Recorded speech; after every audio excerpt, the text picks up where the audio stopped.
Dun dun dun dun. Ba-da-da-da. Just do it yourself then. Yes. Ladies and gentlemen, it's 5 p.m. Central, and do you know what that means? Ladies and gentlemen, broadcasting from Ottumwa, Iowa, it's the one and only Claus and Convo coming at you at the velocity of a swallow carrying a coconut. I am your long-haired and beautiful foxy host, Dante Padfoot. And I am Striker Chigwire. And boy, do we got a show for you guys. Yes, Today's you know it's a good show when the intro doesn't work. Yeah, if you're watching the recorded version, you wouldn't know, but like what we just went through. Yeah, you would know because it does come across on the recording version. That's how we lead into the recording version.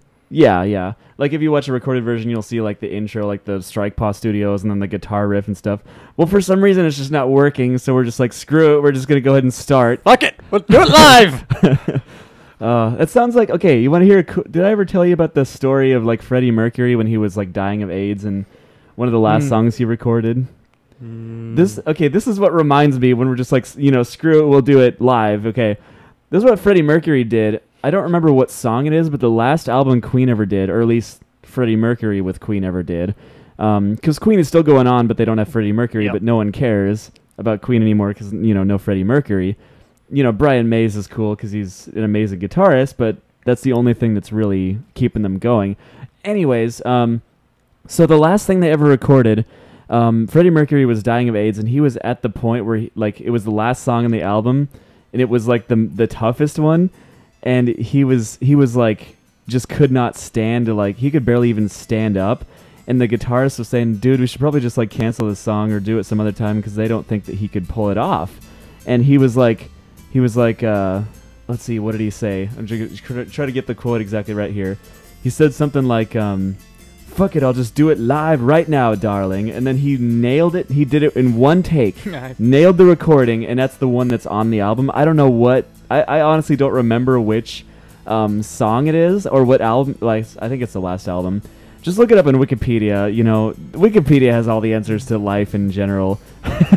But, that was such a cool story. I've always loved that, Oh, yeah. Gives you just a little bit more admiration for Freddie Mercury in general, Anyways, so today's episode is going to be themed around the negativity toward the furry fandom, like negative comments, negative everything, and the reason behind that and everything. There's no specific discussion topic. I'm just going to kind of dive into, we're just going to see how it branches off. We'll end up talking about little things, just stuff that comes to mind. Because, usually the discussion topics I can come up with on the spot, mainly because of the theme of the conversation that we're having. So, it seems more organic if we come up with the discussion topics on the spot, Of course. So, that's just how we're going to do it. Yeah. What a downer. Show right before AC. I don't know. It's not that bad. It's not like the worst thing ever. Just because we missed our intro. But for those of you who don't know, we are most likely, in fact, going to AC. In fact, I'm pretty sure that I'm going. I know Striker's going. I have a little financial difficulty right now, but as far as I can tell, I'm going to try the best I possibly can to make it. You better make it. Expect me to come, but, don't be surprised if I end up taking not your being car. able to make it. Yeah, I know. So, either way, I'll probably end up letting you guys take it because it's the only way that you can make it down there now that we've had all this planning and stuff like that. Yeah. So, I'm going to make it down there if it kills me, but it's probably going to end up killing me, just saying. But yeah, if anyone wants to talk to us at AC, that'd be totally awesome. We'd love to meet some people out there. And I know we're going to be talking to Hematite Bear because we're going to go visit him. We are taking your car even if you don't go. Yeah, that's basically what I was saying. Yeah. I'm also going to be reading a negative comment from Reddit about the show. Our really? Show. Yeah. It wasn't really that negative, but I thought I'd bring to light any negative comments. Because what I did was I posted the link for the show on Reddit, and all I said was you guys should check this out. And one person just did a negative comment that thought it was just kind of annoying that I was posting it on Reddit, advertising it. Yeah. So yeah, I'm gonna read that once we get to that part in the show. And let's see. I found... Okay, did you know that there's a website called UncleKage.com? Yes. It hasn't been updated since 1996. I had no idea. Like, I was like, I know that Uncle Kage is famous and stuff, but what the heck? Oh, I don't know why that was so funny to me. UncleKage.com. Just, I don't know. Anyways, moving on. I'm gonna be reading like some bullet points about how to talk to it's called How to Talk to Journalists About Furry Fandom. I don't know if anyone has ever seen this page, but it's really awesome. It's got some great tips for like if you're ever at a convention and somebody, you know, approaches you with a press badge or something. I don't know if they even allow press at AC anymore. I don't know if they do. They have to have staff with them. That's true. But and they have to have a special badge. That makes sense because, like, you know, if they don't, they get tackled. They get fur piled and drug out in a burlap sack and thrown out the back door. Oh boy. Yeah, seriously, that's funny. Just everyone fur pile the media guys. They suddenly walk up to somebody. They got no staff next to them, and the person is talking to them about statistics about sex, which is a no-no in the fandom.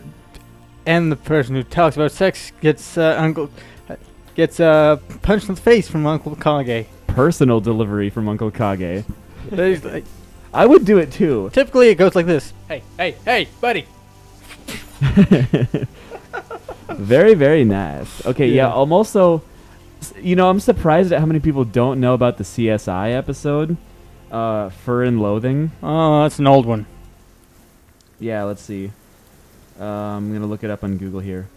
Fur and Loathing.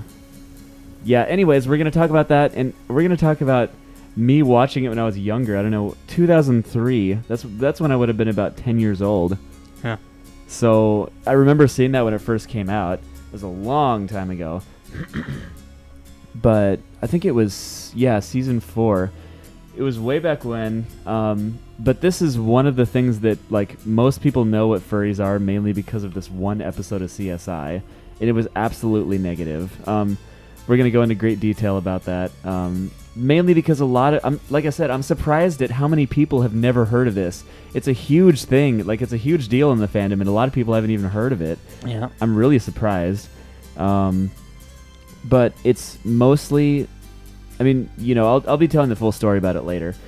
And like how it became to be so negative and how it slipped past, you know, censors, all that stuff. I don't know. We'll talk more about it later. But for now, we got another 19 minutes of banter. So I thought I'd mention first and foremost, right behind me, this awesome piece of artwork that is done by my good friend Aaron, who is sitting in the other room right now, is in fact one of the coolest pieces of artwork I've ever gotten in my life. I'm so proud of it that I took down the Skyrim poster just to put it up. So there.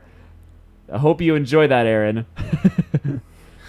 I think, I don't know. I think the hint was passed to her that I love it when people draw me stuff and give me artwork, and I freaking love it. Anyone that gives me artwork, I hang it up behind me so everyone can see it on the show. So I've always been like, you know, I'm not even sure why. Especially when it's furry artwork. When somebody draws me a piece of furry artwork, I just go crazy. You know, when she gave that to me, I was literally speechless. I didn't even know how to say thank you. I was so shocked. So yeah, it was pretty cool to say the least. And another thing, guess what? I'm getting my hair cut because I was convinced that I should probably get my hair cut, and it was very, very convincing argument. And I was like, yeah, I should probably do that. Go back to my old short curly hair that apparently everyone liked. So lame. Yeah, I know.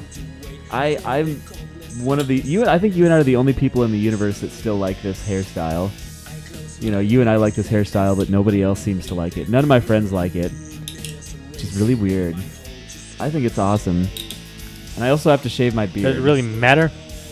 Yeah, it does. I'll go into details about it later, but yeah, it actually kind of does. Anyways, so what have you been up to lately, Striker?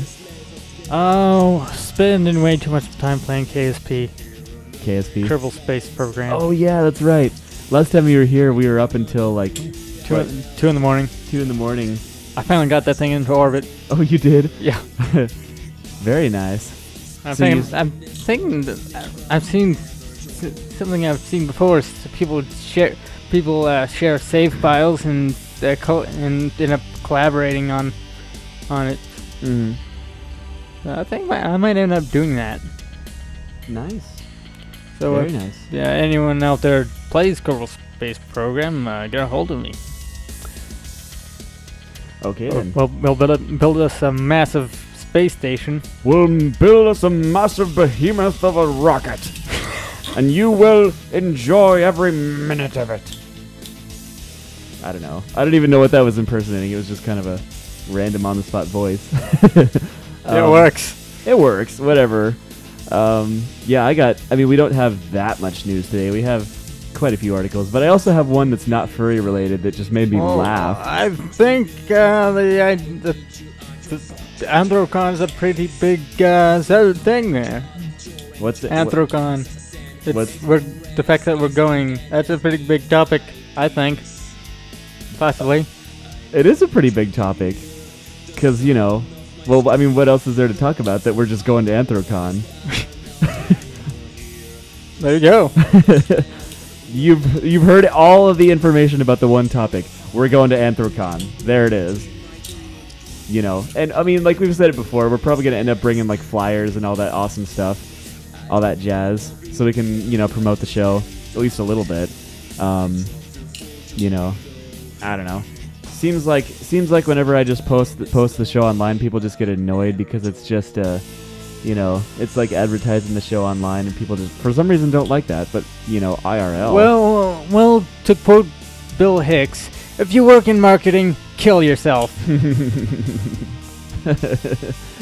But yeah, really, if we're not that bad. No, we don't go around all the time. We don't call you in middle of dinner and make your miserable sales pitch. Mm-hmm. Yeah. It's not nearly as bad as it sounds. The only thing I'll do is post the link to it on some furry sites and be like, hey, check out the show if you haven't heard of it already, and just do a cool, get ready for another action-packed adventure with your pals, Dante Passport Instructor Chico. Just as a little, hopefully somebody will be interested, hopefully somebody. But it never seems to work out that way. We've got a couple viewers from doing that. Better than nothing, I guess. Well, if someone's got a problem with sharing something that you love to do, then who cares? Yeah, that's true. Like I said, even if we don't get 1 million viewers, we'll still continue doing this as long as we still have people interested in it, and as long as we still have stuff to talk about, we're gonna keep doing it. Which takes forever for us to run out of stuff to talk about. Takes 2.5 hours at least. So yeah. Do you want to hear an awesome story? Complete change of subject, but do you want to hear an awesome story? So, my friend Avon just recently went to Brazil. I don't have a coffee cup. How foolish of me. Well, that's what you forgot. How foolish of me. Okay. Tell you what I'll do. I'll go quickly run to the kitchen, grab you a coffee cup, and I'll be right back. You do that. Hold on to your tits. Just like this. Okay. Oh. You're talking to me in the audience. Because I'll do it too. Yeah? Anyway.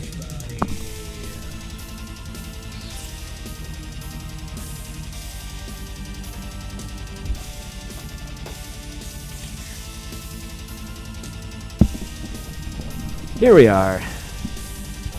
Coffee cup for Striker! Okay. Now that we're getting I haven't coffee, had then any today. You haven't had any caffeine? None. Oh boy. I had a cup of coffee at breakfast. That's about it. But, now that we got our coffee, we can start off on the right foot. Well, yeah. Not that we haven't already started on the right foot. Whoa, careful, you're going to spill it.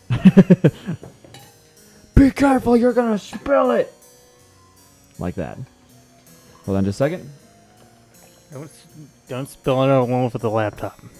That I'll would be try bad. not to. That would be pretty bad. The laptop we use for the show. Anyways, You'd okay, have so to- you guys want to hear a you story look about over mine, Brazil? What was that?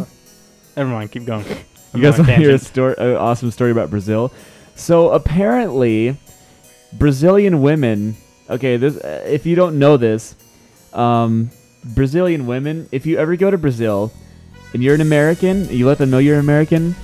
No matter how like out of your league they are, no matter how beautiful they are, they will be all over you. Okay, and here's some little stories about this. I listen to a morning talk show radio sometimes called Elvis Duran in the Morning. I don't know if has anyone ever heard of that. It's broadcasted like all over the country.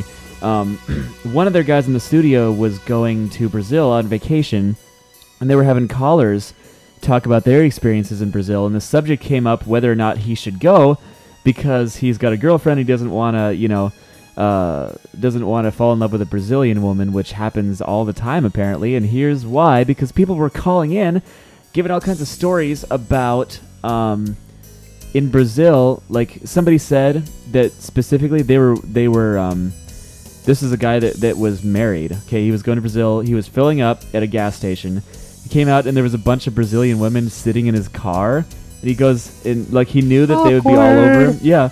He knew that they would be all over him, so he just got ready, guys, I can't, or he knew what was going on. Guys, I'm married, you can't be hanging around me. And they're like, oh yeah, we know, but we don't care. Brazilian women do not care what relationship you have, like if you're married, fiance, girlfriend, whatever. Do you know there's riots going on down there? Oh yeah. Yeah, my friend Avon actually had to walk through a riot just this past week. Anyways, yeah. Brazilian women, no matter how like beautiful and like exotic they are and stuff like that, I don't know what word you want to use, they will be all over you as long as you're an American. And it's crazy like how much they will be over you. They literally do not care about like what relationship you have. They're just like, oh yeah, we're just gonna try to seduce you anyway. We don't care. I don't know why I thought that was the craziest thing ever. Yeah. And Avon, speaking of Brazil and Avon though, like my friend Avon, he had to get to like downtown or something like that, and there was no other way, so he had to walk through a riot, and he actually got tear gassed. Shit. Yeah. you know what they're writing about? I forgot. Corruption in government? That's a big thing. Do you know what is it specifically though? I've forgotten exactly what it is, but they're just taking away the rights of people, and yeah, just essentially basic corruption of government, stuff like that. And I've kind of been watching. I turned it over from a person on YouTube, and basically he was saying that the American media haven't really been paying attention, and sort of the theory behind that is because if the American people saw Brazilians doing this, then the American people might wise up, and that's a completely like that I completely understand why they would do that. That is a completely like what is the word I'm looking for? I'm stumped here. Let's see. I would have guessed that. That's the word I'm looking for, or the phrase. I seriously would have guessed that because.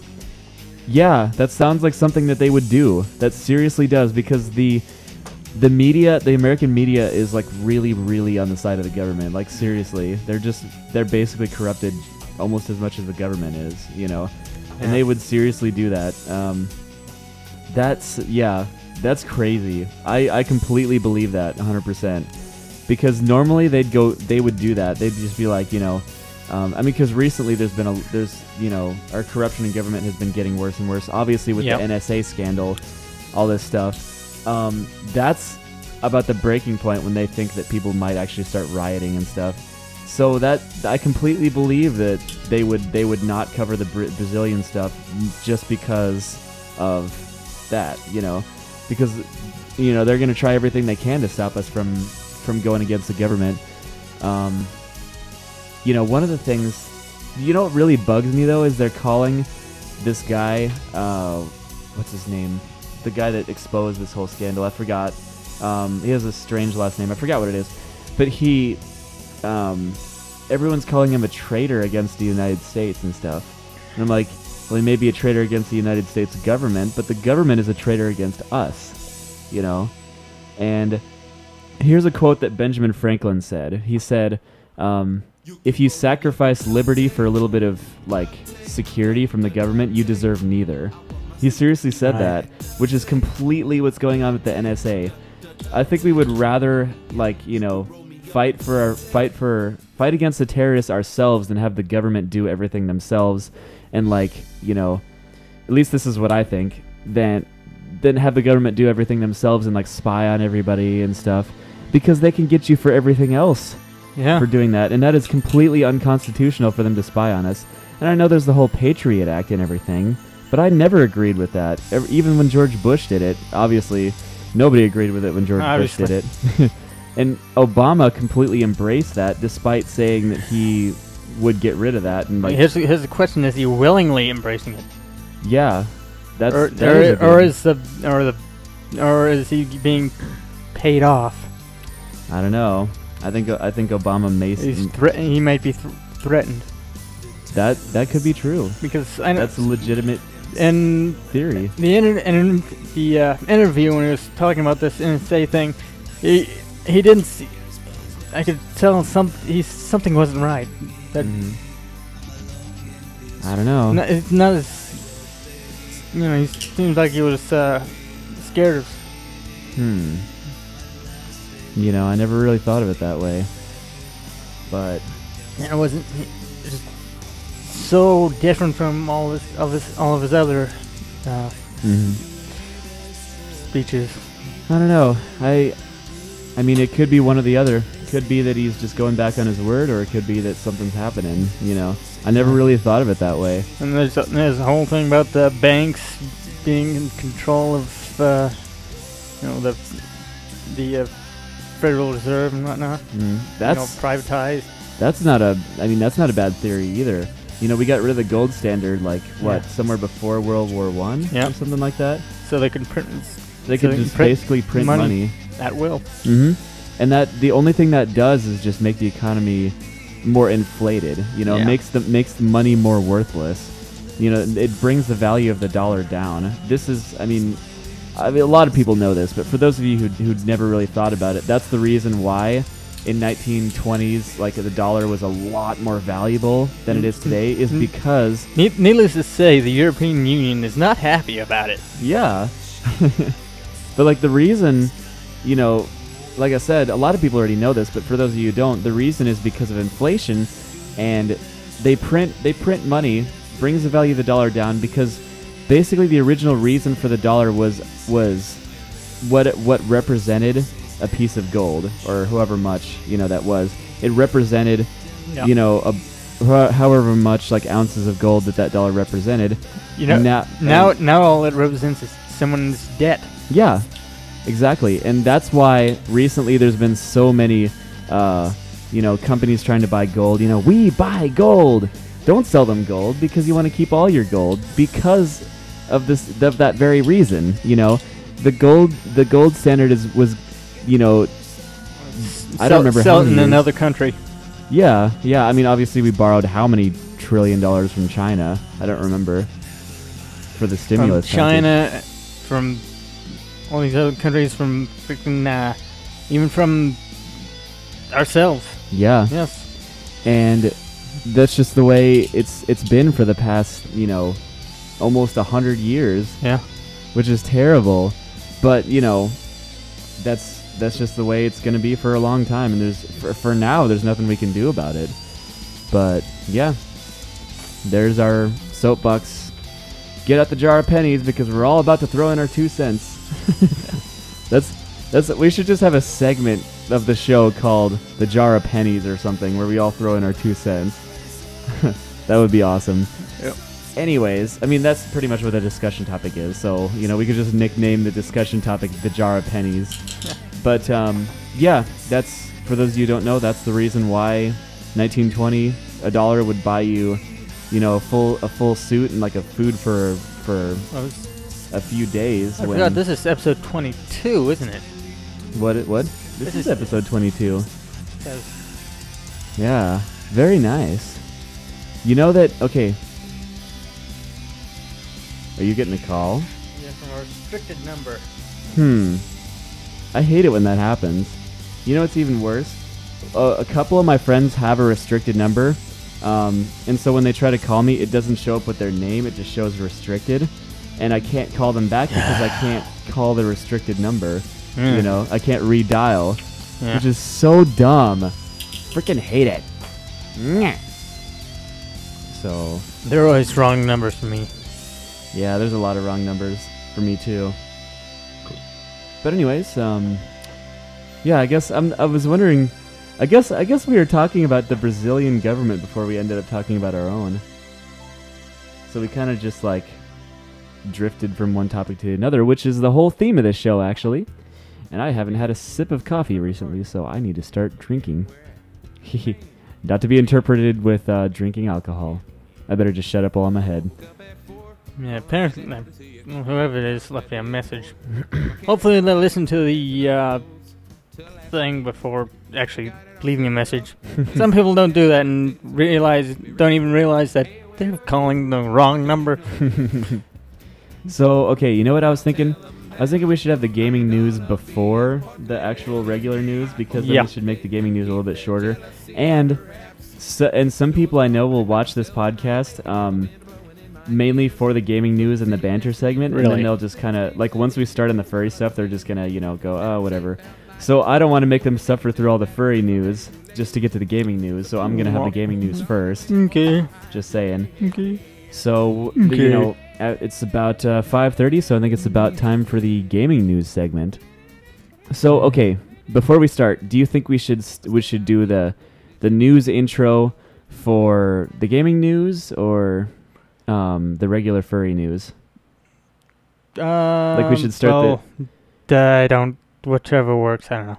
Okay, well, I don't know. It's all news. So okay, we'll start out with just the news segment. As I restart Winamp.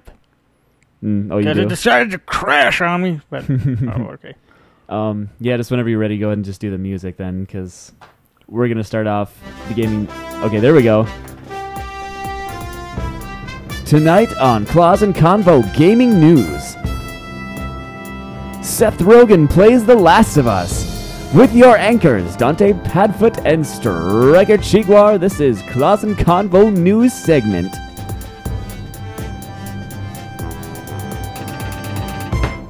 Bam. Okay, yeah, we don't... Now stop. Stop. Does it loop again? I forgot to hit a button. Oh boy. So yeah, anyways, I don't think we don't have much on the side of gaming news, but we're just going to be mostly doing discussion about gaming, and maybe one news segment. But this one is going to be a link to a video that we should watch right now. So I'm going to give you the link. It's called "I Need a Drink." Seth Rogen plays The Last of Us. Hold on, I'm going to. Yeah, is this? Oh, by the way, the first this has the first half hour of spoilers in the game. So if anyone is wanting to play that. So should I do strike part 1 then? Yes. Okay. Private message. And bam, there it is. Da da da da da da da da da.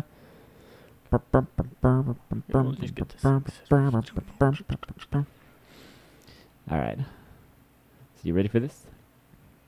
Here we go. And I haven't seen this video yet, so just so you know, one more thing, or like I said, spoiler warning, the first half hour of spoilers in the game is in this video, so I hope it isn't too long though. We should check the time before when the actual video starts. Let's see if it loads. There we go. All right.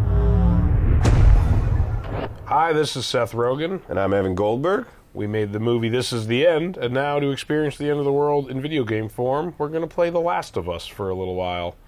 I hope we enjoy it. I think we will. I think we will too. It's only Already 13 amazing. minutes. Graphics kind of shitty. Yeah, exactly. I finally get to be a little girl, which is nice. Hello? Sarah, honey, I need to get your daddy on the phone. Uncle Tommy, what time is it? I need to talk to your dad now. There's something. Are they British in the States version of the Uncle game Tommy? too? Hello? I thought it's supposed to be Texas. Really? She kind of has a British accent a little bit. Well, the uncle was Texas. Okay. Am I controlling this girl yet? What was that all about? I am. I'm impressed by the size of the shadow adjusting as the character walks around. Yeah, from the light. It's a very strange Already thing to be looks impressed amazing. by. Wow, this is creepy. Wait, Actually, I need to invert my look. That's kind of nice. Ah, don't waste time. Don't Yes, do it is. that. Okay, I won't do Just it. deal with it. Sort of like the hearing the sound I of the definitely volcation am hitting one the of those ground people. in a Daddy? You shooting know that game. you're a This is pariah. scary. I guess that's true. Little nuances like that, This door? Something really funny is going to Nice. happen. This is going to be even fun. if it's just to make it look right. Hmm. You in here? Oh my god. Where the heck are you? We've received reports that victims afflicted with the infection This is already show signs creepy. of Oh no. aggression and Oh, we're in Austin. there seems to be some There's an commotion inf- coming from the Oh no. You know it's the end of the world when you're in Austin, no. Texas, Service where you get or the anywhere L3. in Tell Texas. you what to do when you get through. That's An funny. explosion occurred. Dad? What's L3? Oh, press in the button. Oh, it'll tell me where to look? I get it. I already looked out here. Do I keep looking out here? Okay, I'm going downstairs now. This reminds me of Dawn of the Dead. It does remind me of Dawn of the Dead. This is a scary game. Oh, Games are too intense for Yeah, me. this is Yeah, the fact definitely that like the PS3. kid is actually scared Yeah, it physically. makes me scared. Like in Wolfenstein, that dude wasn't scared at all.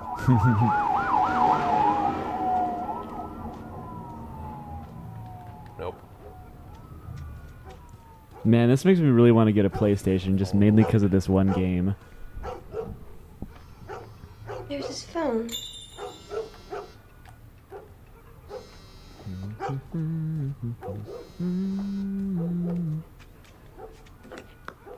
This game is awesome. Eight missed calls. Where the It's just like, hell are you? this game is awesome. We haven't even Call really me done anything on yet. my way. But he's right. Like, it looks That is a awesome so weird far. accent. It is. It's a Lock little screen British says engage. Star Wars, Maybe Star it's a Trek Texan reference. girl with a British Oh, I father see. and an American mother.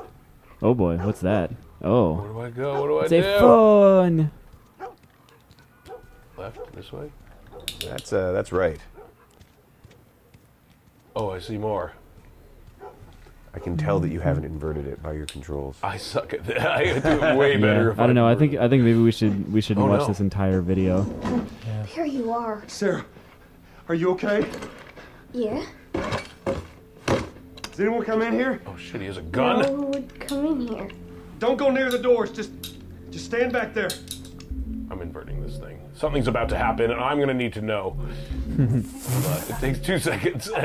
It's the vertical flipped. Okay, there we Dad, you're go. kind of freaking me out. Much better. What's going on? It's the Coopers. Something ain't right with them. I think they're sick. Oh no. Kind of sick. Jimmy! Dad? Come here. Is he gonna kill our neighbor? Jimmy! No, Jesus. Oh my god. This is incredible. No. Oh, Jesus. Whoa. This game is unbelievably intense. You shot him. And you've literally done nothing but answer a cell phone. Jimmy, there is something bad going on. You've got to get out of here. Do you understand me? Yeah. Oh crap. Tell me, come on. Oh no. The lighting is This is the amazing. most cinematic fucking video game. Yeah. You have any idea what's going on out there? I got some notion. Holy shit. You got blood all over you. Hang on, let's just get out of here. Just say half the Jesus. people and say they lost their minds. Can we just please go? Some sort of parasite or something. You gonna tell me what happened? Later. Whose voice is that? Hey, Sarah. Thomas Jane. Is it? How you holding up, honey? I think he does most of the voices. I'm fine. Can we hear what's on the radio? I Yeah, just sure thing. Thanks. Oh no. You get hit by a train? No cell phone. No radio. Yeah, we're doing great. A minute ago, newsman wouldn't shut up. They say where to go? They said, Army's put up roadblocks on the highway. How much of the video do we got left? No getting into Travis County. Get the hell out. Come on. 71, that's where I'm at. 6 minutes. You think we should skip some of it? Did they say how many are dead? Probably This a is lot. good. They found us one family. Yeah, on but the like, I Viruses. don't know. It is long though. I know. Right. So we'll Literal plague on my Sorry. It's a plague. I don't know. This Something isn't scary quite is as gonna interesting happen. as I thought it would be. No. I'm pretty sure it's The gonna be game a big itself is deal. cool, but I thought it would be like Seth Rogen, I feel like freaking that's out to the all this brilliance stuff. of this Yeah. game. Nothing It scary. makes you think scary shit's gonna happen, and then it's just funny. For anyone wanting to watch it, there's a link. Yeah. If you want to just watch the rest of it. Well, that was a pretty cool video, honestly. I sent to you. What did it do? Like I said, it was, at least it was worth watching. Yeah. The Last of Us, definitely wish that I had a PlayStation, mainly because of that game. I've never been a PlayStation gamer at all. Like, I've never even owned a PlayStation console in my life. But that looks really cool. I honestly, there's a lot of great games that are coming out for that thing. And, PlayStation is really winning the console war right now. So, you know, PlayStation 2 was also the one that won the console war in, I don't know, way back when, 2004. I don't know when that was. But anyways, The Last of Us, I've been hearing so much about that, and I'm sure everyone else has. All over Reddit, all over the internet. Just everyone talking about how great it is and stuff, and it made me really want to play it. So, other than that, there's really not that much gaming news today, but we could also talk about Animal Crossing. I haven't actually played that either. I don't have a 3DS at the moment. I have an old one that I bought when they first came out, and I still have all my games for it, but I gave that to my younger siblings, but I'm going to keep all the games. As soon as I get the new 3DS, I'm going to get Animal Crossing and the new Pokemon games, which are going to be amazing. For those of you who don't know, there's a new Pokemon type, and it's a fairy type. Jigglypuff is now a fairy type. Really? Yeah. So they've done a lot of changes to it, stuff like that. So it seems really cool. I can't wait for Pokemon. New Super Smash Bros. Is going to be amazing. I'm so excited for that one. And another thing for those of you who don't know, Super Smash Bros. Is the new one. They're gonna have two different ports for it. They're gonna have a 3DS, the 3DS version, and the Wii U version, which I will have owned both consoles by the time that it comes out, so I'll be really excited. I'm gonna end up getting both of them, spending $100 on basically one game, but they're gonna be distinctly different enough to be able to be cross-compatible, in that the 3DS version is going to be a little bit more customizable, so you can actually end up creating your own characters and uploading them to the Wii U version, which is going to be amazing. So I can't wait. I don't know about you guys, but ever since I heard there might be a new Super Smash Bros., I've been super excited about it. And let's see what else. What else did Nintendo destroy at E3? Or how else did they kill at E3? They announced more exclusive games than anyone else, and they all look incredible. I never played Bayonetta, but it looks really cool. Let's see. New Mario Kart game for Wii U. Now everybody wants a Wii U, by the way. And I'm just sitting here I had one ever since they first came out. So, yeah. I don't know. Woo! What? Woo! Woo! That's what you said. I thought that's what you were gonna say. Anyways, yeah, Nintendo killed it at E3. They just destroyed. It was awesome. They murdered women women and children alike. They're murdered like Freddy Krueger, doing it in people's dreams because they dream about Nintendo buying Nintendo products in their sleep, whether they know it or not. I don't know. Because when you die in your dream, you die in real life. Ooh. I don't know. Nightmare on Elm Street. Or you just wake up. Or you just wake up. Yeah, I mean, it's a freaking dream. Unless it's Inception, where you just stay in purgatory for the rest of your life. Or however long it was when they stayed in purgatory. I don't know. Anyways, point being that this is the gaming discussion portion of the show, so I'm super excited for I'm super excited for everything Nintendo's doing.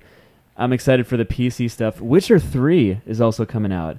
Really? Yeah, I haven't seen a trailer for it, but it looks like I've seen snapshots of it, or screenshots, I mean, and everyone says that it looks like everyone else has seen the trailer. They said it looks incredible. Hmm. The Witcher games have been an amazing series so far, and I can't wait to see how The Witcher 3 turns out. It's going to be insane, you know, because The Witcher 2 was basically an improved version of the first one, you know. So that's pretty cool. Witcher 3 is coming out.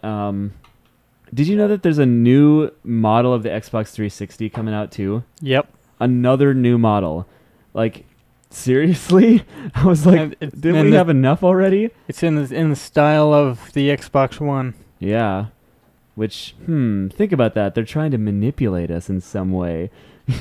Or they're just trying to make up for sucking with messing up with the Xbox One. Yeah, I don't know if you guys were here last week for the show, but we talked about how I'm not going to buy an Xbox One until like at least a few years, or like at least a year after it's been out.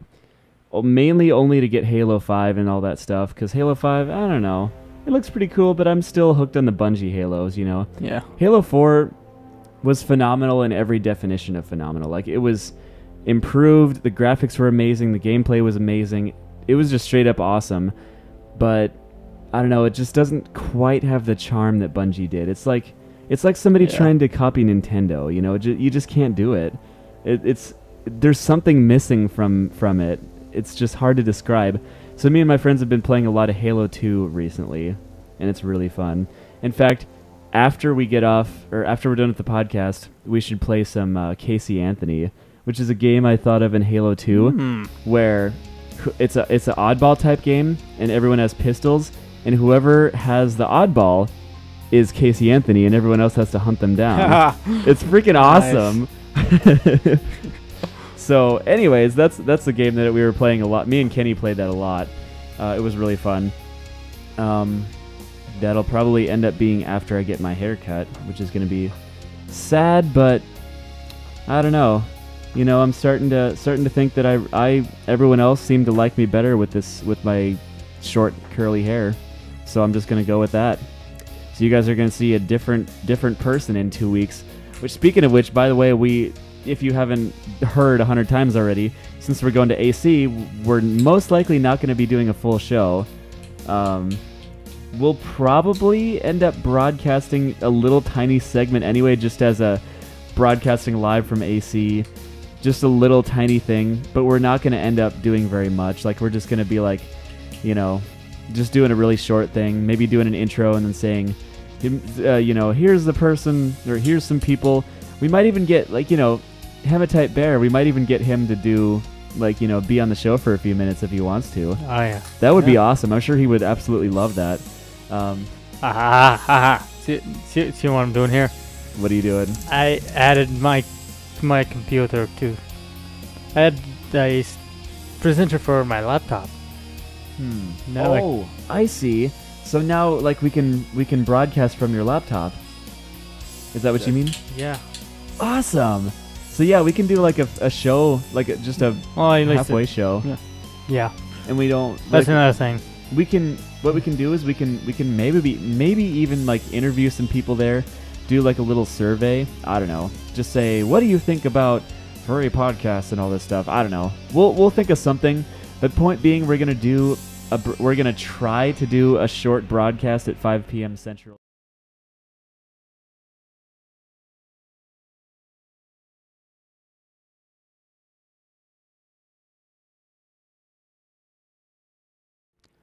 I'm there we messing go. with things I should only mess with when we're not broadcasting. Anyways, sorry about that. We just cut off for a second, but we're back. Anyways, yeah, I'm excited for AC, hoping that I can make it. And yeah, next week we're gonna try to do a broadcast. If not, like if there isn't a broadcast, it means that we're like, you know, I don't know, too busy at the time or something. I don't know. But yeah, anyways, is there anything else we need to talk about in terms of gaming? What are you excited about in gaming? Well, I am excited about. Well, I'll just say I haven't really been following much in the gaming news. Yeah, I'm mostly just concerned about Nintendo. That's all I am. Like Wind Waker HD is coming out too, which is going to be phenomenal. because I'm a huge Zelda fan, and I never completed Wind Waker. I got like almost all the way through, and I don't remember what I did or why I stopped playing it, but I just did. So I don't know. I guess we'll find out. But yeah, I'm definitely gonna play all the way through the Wind Waker HD. Basically, it's just Wind Waker with better graphics on the Wii U, and it looks incredible. I can't wait for that. Link Between Worlds is going to come out soon, which is set in the same universe as A Link to the Past. Only it's going to be for the 3DS, like a standalone new game. Nice. And that looks really great. Like, I'm so excited for Nintendo stuff. That's all I care about. Because now I'm more of a PC gamer because I switched to the PC Master Race, and the only console I really play now is Nintendo because, like we were saying last time. So, Hematite Bear says, should we plan to do a DND while you were here and on the 8th, on the 8-hour ad from the con? 8 hours to ad from the con. What? Dungeons and Dragons? I'm not even sure what that means. D&D. D. It's not D and D. It's DND. DND. Right. Yeah. D&D. Designated driver? That's a DD. Right. That. I know this stuff. To and from. Okay. To and okay. I see. Should we plan to do a D? What? Depends on what D&D stands for. While you were here on the 8 hours to and from the con. Oh, that's right. We're gonna be at Hematite's house for a little while. I don't know. Never really thought about it. D and D. Oh, okay. Yeah, so it is D&D, like Dungeons and Dragons. You know what? I've never played Dungeons and Dragons. I would love to, I would love for you to teach me how to play, because me and Avon have been talking about starting a campaign. I've always wanted to do that. Yeah, it sounds really fun. Like, seriously, I bet I would have a lot of fun doing it. I would completely be up for that. We should also bring Munchkin. Yes. We should bring Munchkin, so D&D, expand your mind. Yeah, I mean, what I knew that there was a D and D, like the, D and also D, Dungeons and Dragons, but I never knew that anyone spelled it out as an acronym D and D, the letter N. So I don't know. Anyways, point being, we play Dungeons and Dragons, and you are gonna play Munchkin, which is our card game up here in Atomwa. It's really easy to understand. If you ever played a role-playing game like Dungeons and Dragons, it's really easy to get into. Like, it's so easy. Even my female friends play it with me. That's how easy it is to understand. No insult to their intelligence. I'm just saying it's easier for them to understand it as a role-playing game, So, yeah, I guess that's easier to type it with the letter N because it's hard. That's true. That's true. But I don't know. I just got confused. It's easier to type one key rather than two. Yeah, that's true. So I don't know. So it's the lazy man's way of. Yeah, that's true. Anyways, Munchkin is really fun. It's pretty fun card game. It's basically parodying games like Magic the Gathering, only there's actual strategy to it, and not quite as deep strategy as Magic. But anyways, we'll just bring it and we'll let you, and we'll all get into it. It's really easy to understand. You'll love it. Warning: this is a brony-free house, and there is a kill on-site bonus. Oh boy. I've had a brony visit my house before.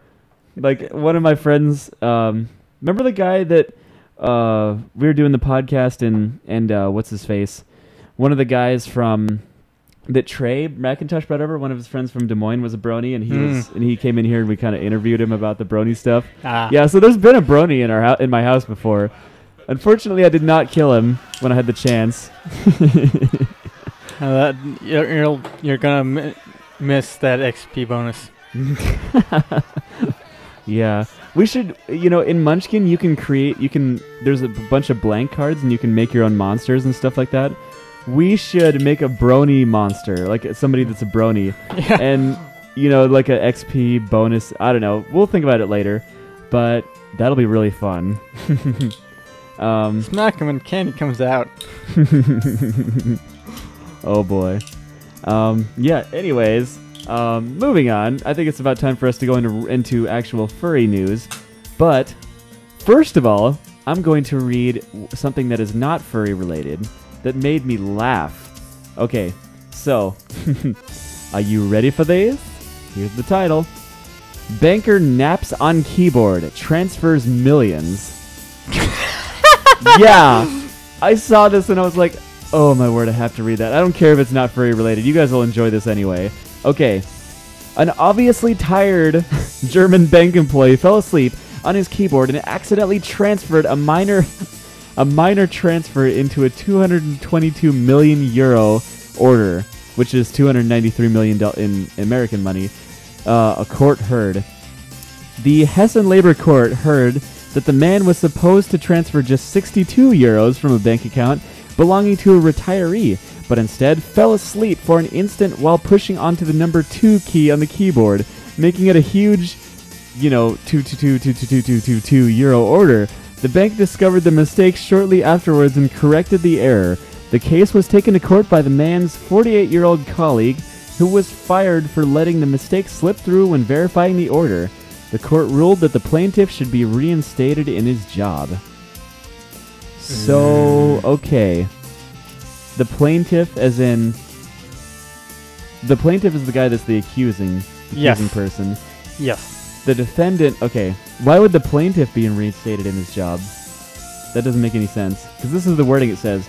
The court ruled that the plaintiff should be reinstated in his job. What does that mean exactly? I don't know. Whatever. It might have been a business transaction, and this error may have caused him to lose his job because something was like way more than he expected. That actually, yeah, that might be correct, because maybe the guy who was accusing him ended up losing his job because his company made the mistake or something like that. I don't know. Anyways, that statement last confused me. There it is in the chat room for you, by the way. I just posted the link, and I remembered this time. Just saying.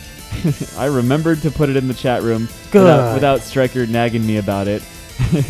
But yeah, I just had to read this one. I thought this was hilarious and absolutely just loved this one.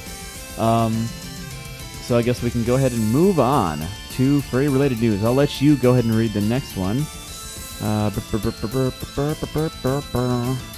Here's one about the furry economy, but this one's... Let's see.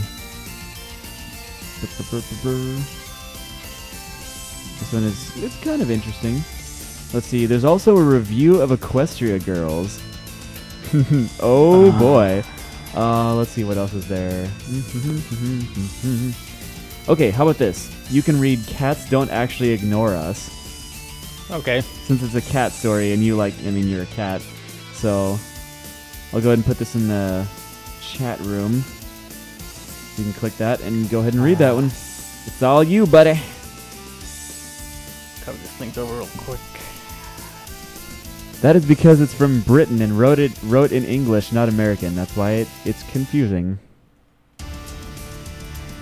Okay. I said I'm copying this link over Oh. into Okay. the show notes. And the other chat room, just as I have it. Very nice. Okay. Who said it was confusing? Are we? I was mostly confused by the last statement of that one article. Oh. I don't know. You're losing it. I don't Anyway. know. I need to drink more coffee.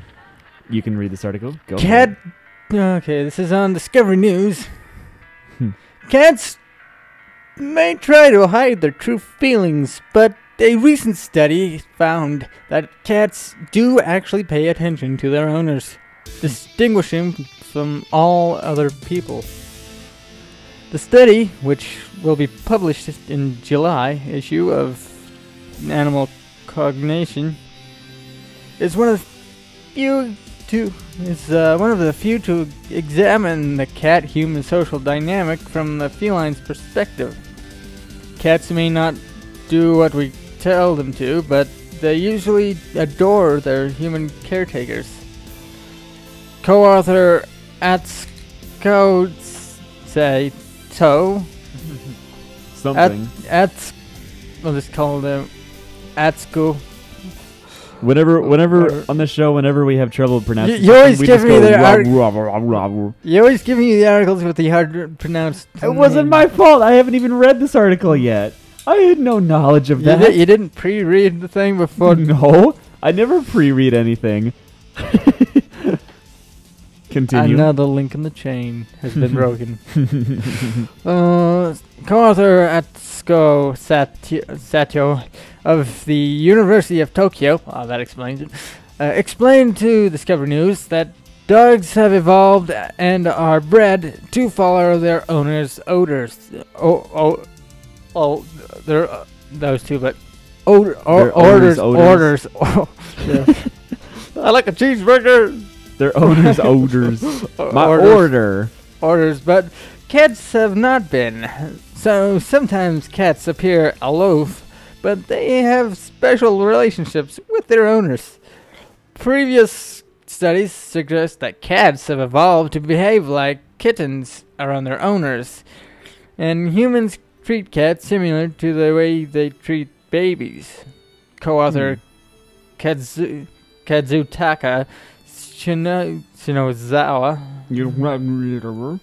of the University of South Florida College of Medicine added, to form such baby-patient-like relationships, recognition of their owners might be important for cats. The study, mostly conducted in the homes of cats, so as not to unduly upset or worry the felines, determined just that. The researchers played recordings of strangers as well as of cats' owners to the felines. Cats could not see the speakers. Cats responded to human voices not by communicative behavior such as vocalizing or moving their tails, but by orienting behavior. In this case, orienting meant that the cats moved their ears and heads toward the source of each voice. The felines also, at times, displayed pupil dilations, which hurt. Hold on, let me break it in half. Okay, continue. Thank you. Continue. Well, felines also at times displayed pupil dilation. Shut up. Just kidding.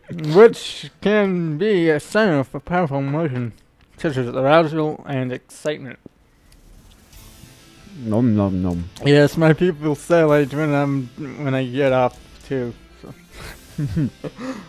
I always knew that cats are smarter than everyone gives them credit for. Other studies have found that natural pupil dilation can be directly tied to brain activity, revealing mental reactions to emotional stimuli. All of these reactions happen more often when the cats hurt their owners, and particularly after they had become habituated to or familiar with strangers' voices. The feline reactions are therefore very subtle, but cats have evolved not to be demonstrative. Cats, for example, hide illness because in the wild no one can rescue them, and predators pay attention to such weak individuals. Saito said. Even though watchful owners would try to save a cat, the feline's gut reaction is to remain stoic and avoid any possible threat at the time of vulnerability. Very nice. I always knew that cats knew more than they give us credit, that they give themselves credit for, or we give them credit for. Turns out that cats don't really ignore us.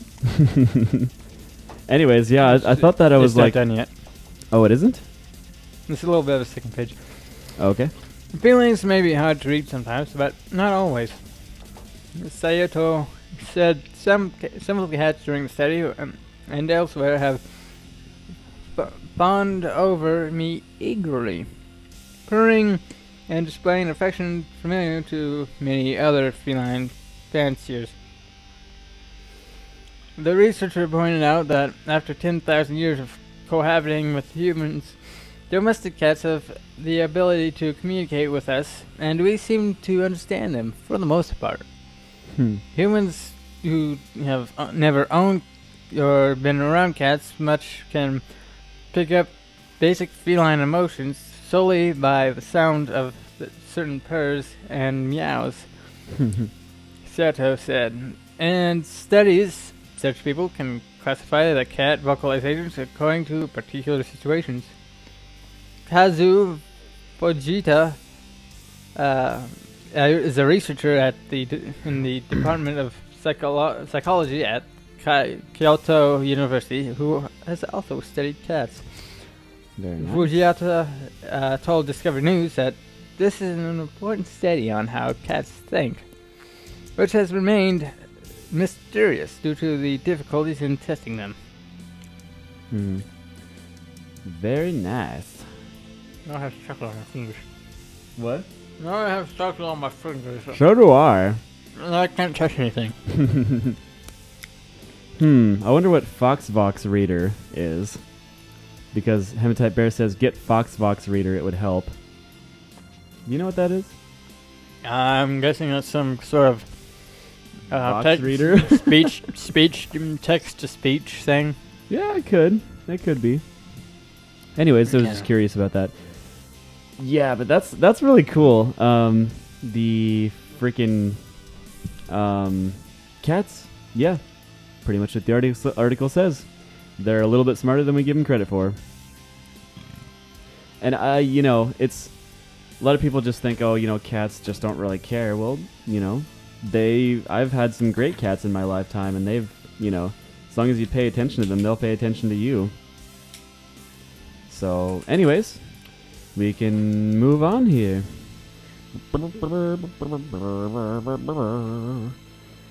So, did we already post that link in the chat room? Yes. Okay. Then let's move on. This is an article about the furry economy. I never even heard of such a thing. But it seems legit. Okay. Thoughts on measuring the furry fandom. Surveying furries for psych and demographic research is a well-established interest.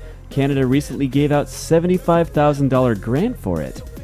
But has anyone ever tried to measure the furry economy? I'm talking about spending by fans, companies, and creators that serve them and markets for their work. I think the data would make an interesting news. Hold on just a second. I think the data would make an interesting news, help creators for professionals, and it already has notable indicators calling for attention. Consider the strong growth in con attendance in over a decade, and the furry interest that brought success to adult crowdfunding site Offbeater. I'm drawn to furry fursuiting, and I've noticed a leap in quality over time that shows development at that specialized craft. On the other hand, some have seen a big decline in spending at con art shows. That points to changing times and the interest of informing the furry sphere. Is it a hairball? There's a few thoughts on measuring the furry economy. And this one seems kind of long, so I'm just going to breeze through this. And link it. Oh, yes. Yes, indeed. Okay. About to post the link in the chat room, and there it is. And continuing on the reading. I've always thought that I never really thought of the concept of a furry economy, but I can definitely see how that would work. Anyways, here's the category of who. Fans and creators, the total size of the furry fandom, timeline and growth of the fandom from the 80s to now. And then it just goes on and on. Spending totals, properties, the shadow market, value of the furry dollar. How Anthrocon earned its welcome in Pittsburgh by bringing in tourist spending. That's another thing that's actually really interesting to talk about is for those of you who don't know, in Anthrocon, all of the surrounding businesses will like, you know, do a whole bunch of furry themed special offers and stuff like that, mainly because all the furries are in town. And it's really interesting to see that, because they're like, you know, they put signs in their window like furries welcome here, or, you know, whatever. And the businesses that are surrounding this hotel are just used to doing this every single year, you know, which is so cool. Kind of reminds me like Fernando's, back when it was actual Fernando's. He painted paw prints on the sidewalk from the convention all the way to his his cafe. Very nice. He's the first one to actually do that. Very nice. So you started a trend, which is really cool. Anyways, yeah, that's really the way to track it. Like, okay, a lot of people would argue that there's no furry economy, basically because we don't have our own, like, you know, money system, and we don't have. Like, well, we don't own the banks. Yeah, and we don't have an outcome toward. I mean, we have an outcome toward the real world, so it's like, you know, an economy has to be like a stabilizing thing in and of itself. You know, like well, I mean, you know, I guess that can happen where, you know, economies will you know, do it on the outside, but come to think of it, you know, there really is a free economy, but, you know, and the value of the dollar in the furry fandom is slightly different based on like all the stuff that we can sell and stuff, which is really interesting. Well, when the furries are in town, the local economy gets a boost pretty much automatically. And it's like a whole different country visits a city for a day. Mm-hmm. Almost. That's pretty much what it's like, yeah. And we, you know, like I said, even though there's no like furry town or anything like that, the furries being within, I don't know where I'm going with this. I'm trying to think. I had an idea, but it just slipped away.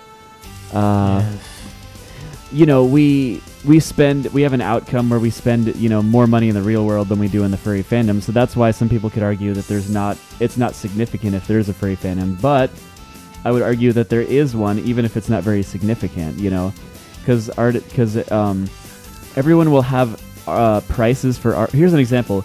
Commissions all have nearly the same price depending on how good the artist is. Like, you know, if there was no furry economy, like, there wouldn't really be a set price, you know. I mean, what I'm talking about is, like, artists, like, imagine all the artists who have about the same skill level. All of their sketches, like the one character sketches, will probably cost almost exactly the same, you know. Yeah. Based on everyone else's prices and all that stuff. And that's kind of what an economy does. Kind of. You know, that's one of the results of an economy that stabilizes in and of itself. Here's the thing. Basically, within the fandom, money flows. Mm-hmm. That's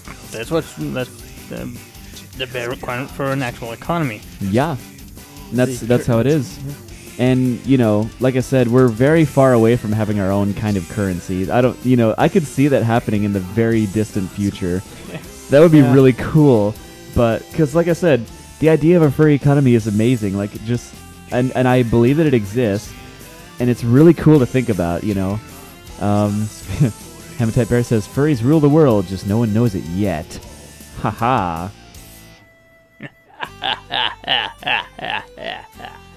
Hold on, I'm going to finish this text here. Remember, I always have my friends text me and stuff during the podcast. I always happen to do that, and I always have to. I was just talking to Trey, and he was like, basically in his phone, like, he'll have a nickname or something for all of his friends so he knows who it is. And for me, he put furry fappin' faggot. I was like, that's great. You know, I mean, as a disclaimer, Trey doesn't believe the negative stereotypes of the fandom, but he likes to pretend like he believes them just to be funny. So, you know, it's just, you know, all water under the bridge. He's not serious, so don't freak out just because he did that. He's not serious. So, anyways. Well, you are a fur fag. Yeah, we're all fur fags. That's okay. Actually, this is something I was going to go into because today is going to be centered the discussion today is mostly going to be centered around the negativity toward the fandom. And we're going to be talking about the word fur fag. How it was originally meant to be an insult, but we've adopted it as a normal thing in the fandom. And it's so funny because we just laugh at the negativity. Most of the time we laugh at the negativity in the fandom. Hold on. I'm going to go ahead and give you another news article so I can finish this text.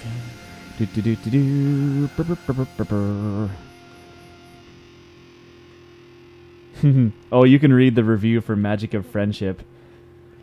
Sorry. Equestria Girls. I'll do this just so you can suffer through this. Go for it. You delight in torturing me, don't you? Yes, I do.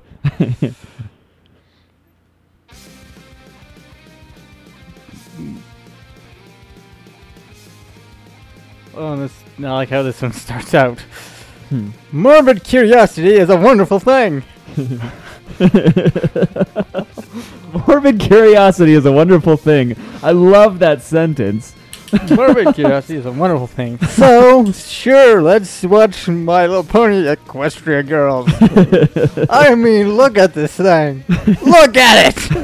That's got to be a train wreck. See, you're having fun reading this. This is half of the reason I gave it train to you. wrecks are worth looking at. Except this is only a metaphorical train wreck. So so there's less guilt about staring at a horrific accident where someone might have died.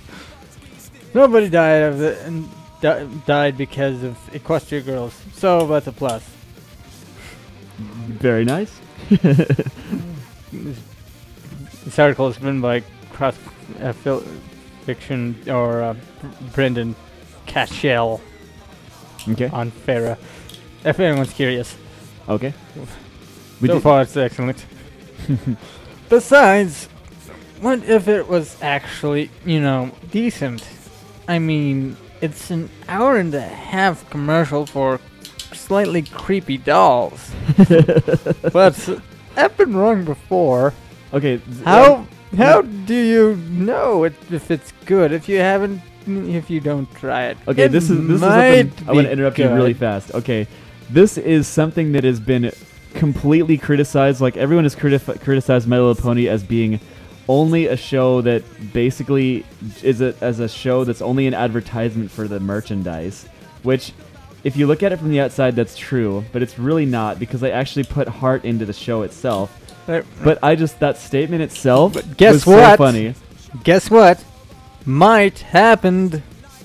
Might happened, as in, yeah, it actually happened to be fairly decent, apparently. Spoiler alert! Turns out this whole My Little MLP If I Am thing might have been about selling dolls to little girls all along. I know, right? Blame Equestria Girls on Barbie before she of the plastic breasts came along. I love this. Before she of the plastic breasts came along, girls' dolls were companions and friends, or something little girls could care of, i.e. baby dolls. But Barbie, with her adult body, changed that. She became an ideal something for little girls to become. The first major American fashion doll. She was a runway success. Turns out that what little girls want to play with, bad body image might be darned. That Barbie has accessories that could be continuously updated was a sweet bonus. I didn't mean that. I thought you said, you were about to say sweaty bonus. Barbie's accessories are the sweaty bonus. Minus the tongue. Anyway, it's a sweet bonus for doll makers. A sweet My Little Pony, as a doll set, is old-fashioned in that it is a companion doll. Friendship is is right there in its iteration's name. With a bit of the caretaking thrown in. Obviously, no girl can become my pony, and though the friendship is magic line has made great strides in the art of putting dresses on horses and making it somehow not completely ridiculous, how many accessories does Applejack really need? This is a great article. Yeah, actually.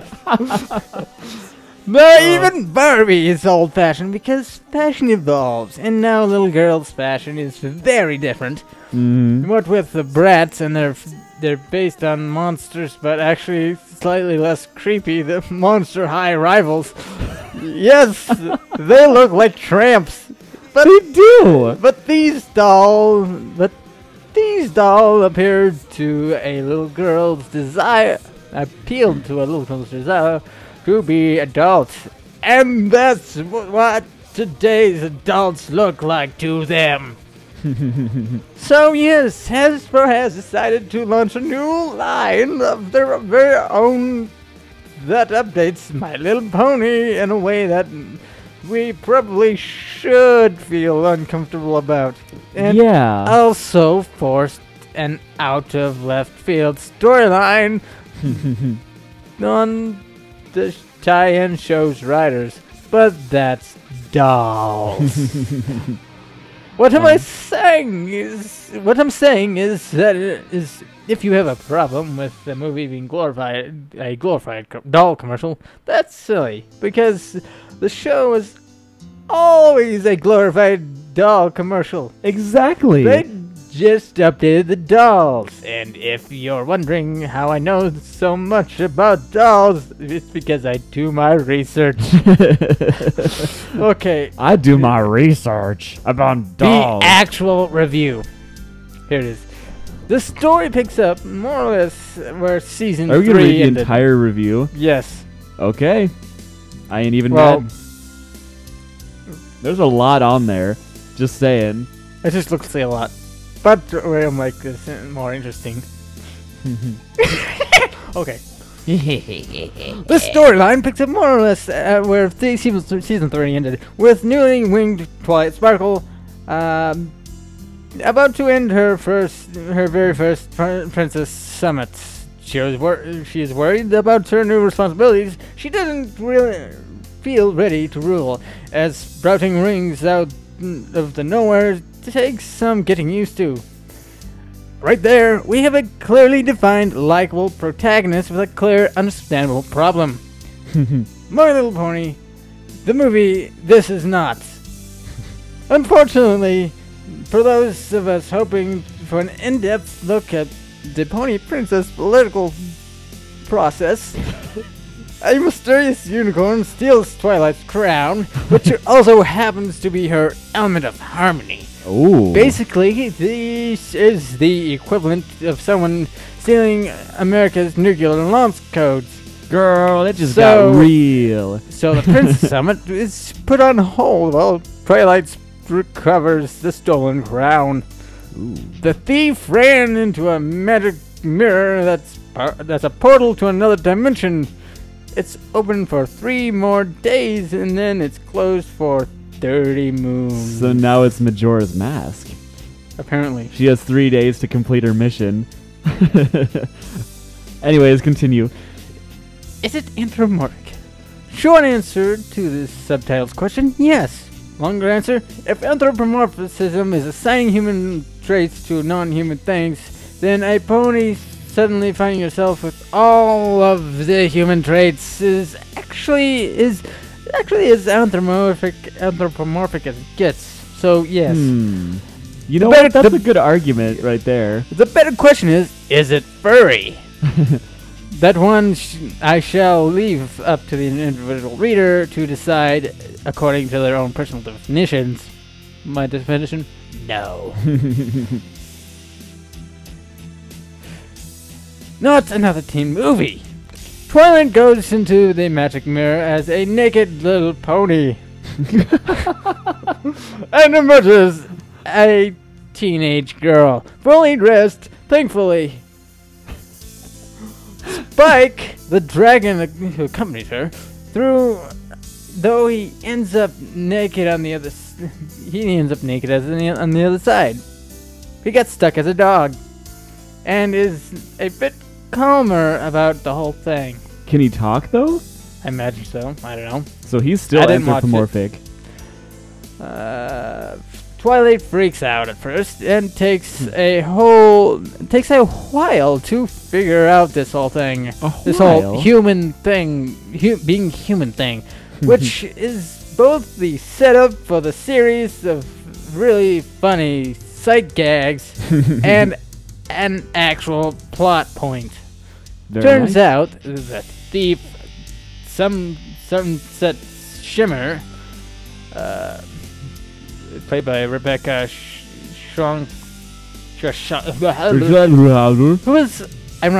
who ironically does Twilight singing.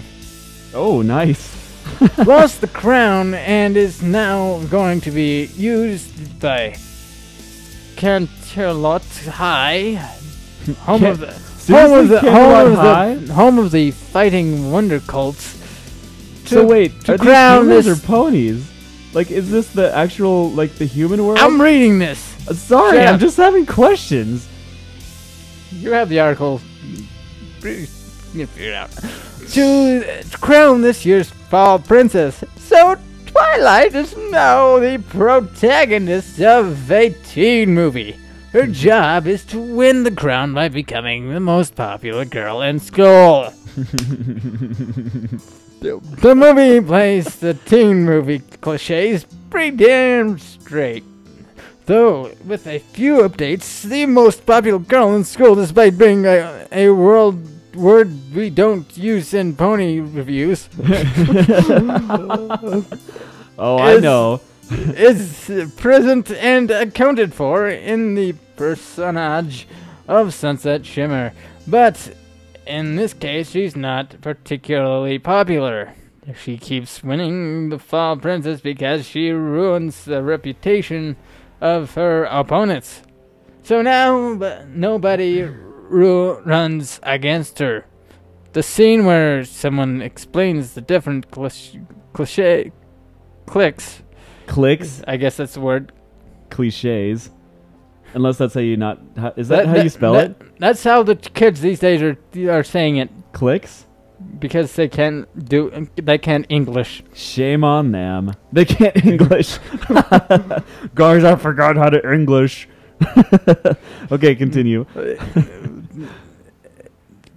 Someone explains clicks is also here. Fluttershy, of all people, points them out to Twilight, though once again it is implied that Sunset Shimmer presence is responsible for the fractured school body. Turns out Sunset Shimmer is actually a pony like Twilight. She was former student of magic who turned evil. But escaped into this world via the magic mirror. Just like in the 13th Kingdom. I don't know. What is that? Oh, it's a romantic comedy thing. Oh, okay. With magic and fairy tales and shit. But a romantic comedy with romance and comedy. Something like that.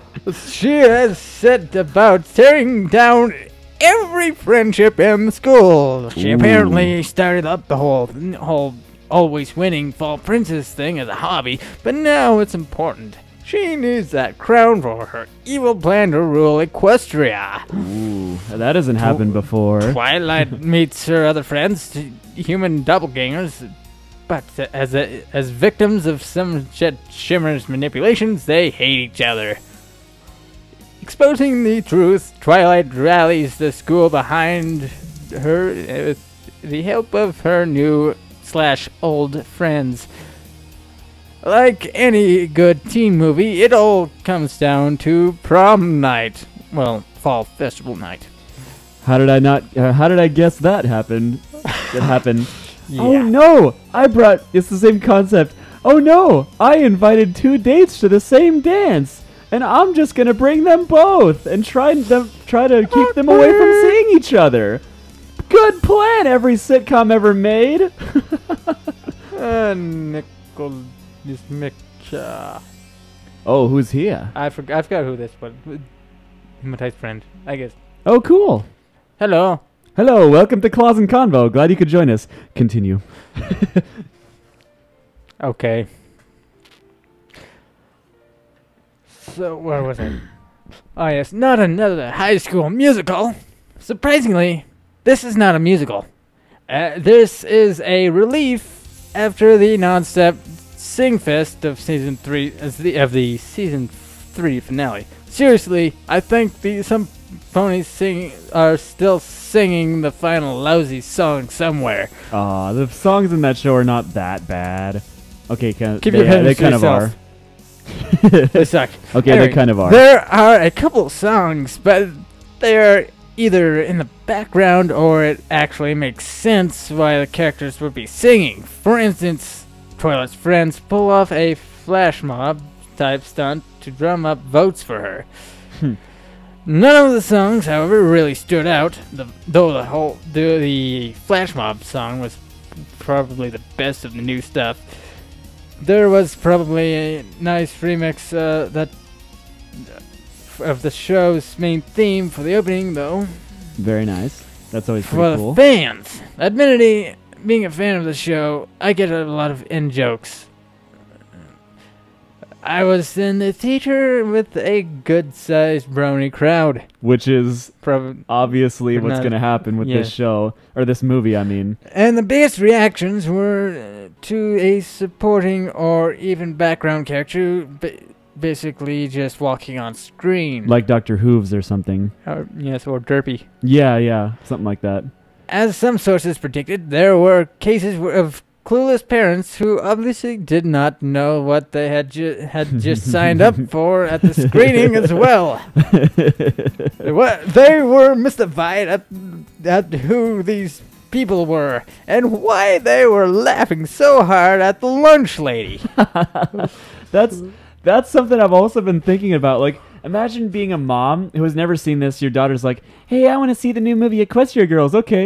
You go there, and there's a bunch of grown men in the theater laughing at all this stuff. They're like, what? They don't have daughters with them. You're just like, what? That would be hilarious. Seriously. Yeah, him and Tate's pulling his females out at this part of the show. at this interview. At this thing here. Oh, what does that mean? It's My Little Pony. Oh, You tell I me. see. Okay. We're almost done. Just hang in there, buddy. Continue. Okay. So, for the fans. Wait, where was I? Oh, yes. To the movie. We're almost through. The conclusion is the next paragraph. Two more paragraphs. Just relax. To the movie's credit, it really stopped itself to spotlight these characters. If you don't know who Big Macintosh was and weren't surrounded by giggling bronies, you probably wouldn't notice him other than as the guy who was helping Applejack carry boxes that one time. Yes, he does say his trademark yep Nope. and nope. And that's it. But it was approximate for this scene. Appropriate. The two times it did stop itself, however, were worth it. Blah blah. Don't probably lost on the non-fans. The great part in Powerful Trixie versus a vending machine and Cutie Mark Crusaders becoming their universe's Rebecca Black were pretty good jokes. Very nice. And of course, stay for the end credits. Conclusion. This is the end. This We is can the start end. Hold your breath. Shut up. And count to Let me ten. Okay, finish. Continue. This article is hurting my brain. It's definitely a Twilight Sparkle movie. She's a hero and she's thrust into bizarre situation beyond her control. But she never loses sight of who she is and what her core values are. Now, Like any good kid show will do. Now, if I just had some sort of metaphor for how the creators of the show managed to deal with this odd marketing ploy, they were given to end this review. Huh. Can't think of one. Oh, well, I guess I'll just say that it was a pretty good movie. That was a very, very long review, but it was also very satisfying. Honestly, this was a really entertaining article. I'm not going to lie. He didn't just talk about how, the movie was okay and all this stuff. He actually made it entertaining, which props to the guy that wrote this. Yes. Posted by Cross Affliction, Brendan Catchell. So, yeah, props to him. This is a very entertaining article, and I enjoyed it. Even though it was about bronies, and even though it was about the magic of friendship, or the Equestria Girls movie, still, it's really cool. Like, honestly, the idea of this movie when it came out, I was like, meh, whatever. But then started thinking about it, and I was like, it could be okay. But it's a good point when they say that it's basically just to market the dolls. Like, they can... Obviously, the screenwriters and all this stuff, they actually put a lot of heart into the episodes. They put a lot of heart into their marketing. Yeah, that too. Yeah. But whether you like My Little Pony or not, it's a damn good show. It's seriously really well written, and the characters are really, really good. Like, it's a great show. I mean, it's not the best show ever. It's not worth getting obsessed over. But, we've talked about this 100 times, so I'm not just going to go into it again. But, yeah, it's a really good show. The main reason people actually get obsessed with it is because the combination of it's a good show and it happens to be anthropomorphic ponies just makes people happy, I guess. We've been trying to figure this out for a long time, but that's pretty much what we came up with. But anyways, yeah. What was I going to say now? Coffee expended. Yeah, we're out of coffee, so that makes me lose my mind. Anyways, yeah, another thing we need to discuss is the idea, there was a question that was brought up in this article that was really, really interesting. It said, are they anthropomorphic? Are they furry? Yeah. Well, yeah, see, the thing is, they're humans now, but they were ponies. Do you want to save this for the discussion topic portion of the show? I want to kill it and bury it. No, I want to kill it, set it on fire, never talk about it again. Feed the remains to a dog, burn the dog's shit, and bury it. Okay. Sheesh. I get the message. Okay. Anyways, yeah, this is something Despite it being apparently a good show. But yeah, this show, Rachel Benson, China Rose, convinced me to go see this with her, but it's all the way in Des Moines, which is pretty far from where we are. So Hematite says it's an insult to real horses. I agree. That's funny. But yeah, horses are way smarter. They're just an insult to real horses. That's actually pretty funny. But, like I said, no matter how much you don't like the show, you can't deny that it's not bad. If you watch the show. In fact, I've had friends that, like me and Rachel Benson, will start watching the show and in another room, and then my friend Willie will come in there and, watch it for 5 minutes, and he starts enjoying it, and he's like, no, I'm not doing this, and leaves. He's like, I'm not going to end up liking this show. And he just refuses. I'm like, you know what? Good for you. Because I was just sucked into it. Hematite Bear says, I can. So we got one guy that can actually resist it then. You can't resist the cuteness of Fluttershy. Yay! Anyways. Just for the record, I grew up with horses. Those ain't horses.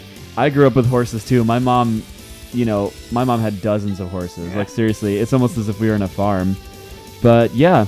Anyways, that's mostly all the news articles we got, and it's about 6:37, so it's pretty close to our... It's break time. It's break time pretty quick. Do you want to just go ahead and do it? This time we're going to take a roughly 15-minute break, because I need to go to the bathroom, and I need to, I have a couple, business end things to take care of really quick in the middle of the show. So our break will be 15 minutes. Yes. Anyways, we'll just be back in roughly 15 minutes. It's not going to be exact. And when we come back, I've got a video from Bucktown Tiger. Okay, cool. It's a parody. Oh, really? Of that Puccino. Very nice. So, anyways, thank you guys for watching. Don't worry, the show is not over yet. We're just about to take a break, and we're going to go into the best part of the show, in my opinion, the discussion topic portion of the show. Today, we're going to be talking mostly about the negativity in the fandom and negativity toward this show. So, if you want to hear that, just wait. We shall read this negative. Yes, indeed. In the meantime, it's not that bad. It's really just like one little tiny mention. It's not that bad. But anyways, you want to bring up the contact info really quick? Yes, I shall. In the meantime, you guys should totally send us an email because we would absolutely. That's not working. Email isn't working. The credits. Okay, we'll just have to talk. We'll just have to say it. Okay, listen to this. If you want to send us an email, we will read it before we begin the discussion topic if you end up sending it to us. And the email address, are you ready for this? strikepaw.studios@gmail.com, because apparently we can't bring up the page that has all the contact info on it. But in the meantime, you can also add us on Skype. I'm going to work on this. I have to fix this crap. Okay. This bullshit. Anyways, like I said, if you want to get involved in the discussion topic, you can totally do that. We would absolutely love to hear from you. Yeah, so we'll see you in approximately 15 minutes. Thank you guys for watching, and don't leave from where you are, I guess. Don't change that channel, and we'll see you soon.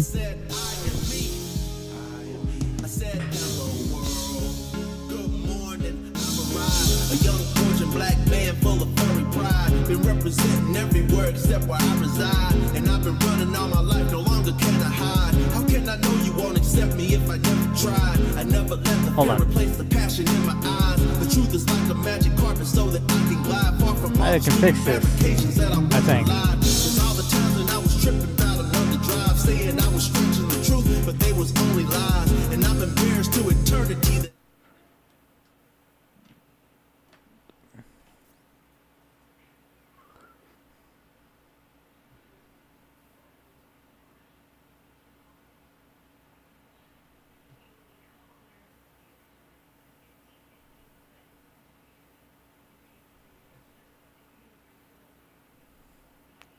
Maybe not.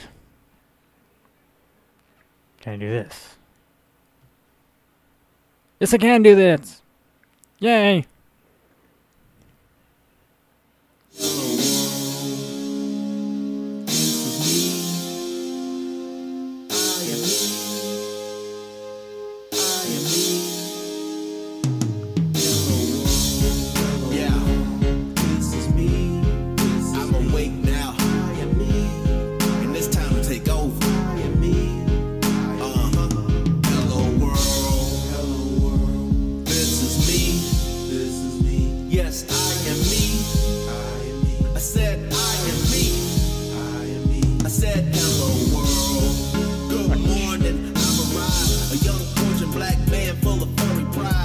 representing everywhere except where I reside. And I've been running all my life, no longer can I hide. How can I know you won't accept me if I never tried? I never let the fear replace the passion in my eyes. The truth is like a magic carpet so that I can glide far from all the stupid fabrications that I once relied. There's all the times when I was tripping about another drive, saying I was stretching the truth, but they was only lies. And I'm embarrassed to eternity that I denied the thing that kept me motivated while I lived inside. So all the years that I was running, never let it slide. I have to put it down for everybody far and wide. I'll be back. I was pitch black, now I'm like a guiding light, still standing up for what's right, saying hello Brinkley, hello Brinkley. This is me, this is me. Yes, I am me. I said I am me. I said hello Lil Rock, hello Lil Rock. This is me, this is me. Yes, I am me. I said I am me. I said hello world. To be ashamed is to be defeated. To shrivel in the face of danger is to fail to meet it. That's why when haters give me ish, I tell them haters beat it. My magnum opus, every verses is my cussing treatise. My friends are not a cussing myth, my life is not a secret. And I will speak until the day when everybody's equal. You thought a way was scooped across, now it's got a sequel.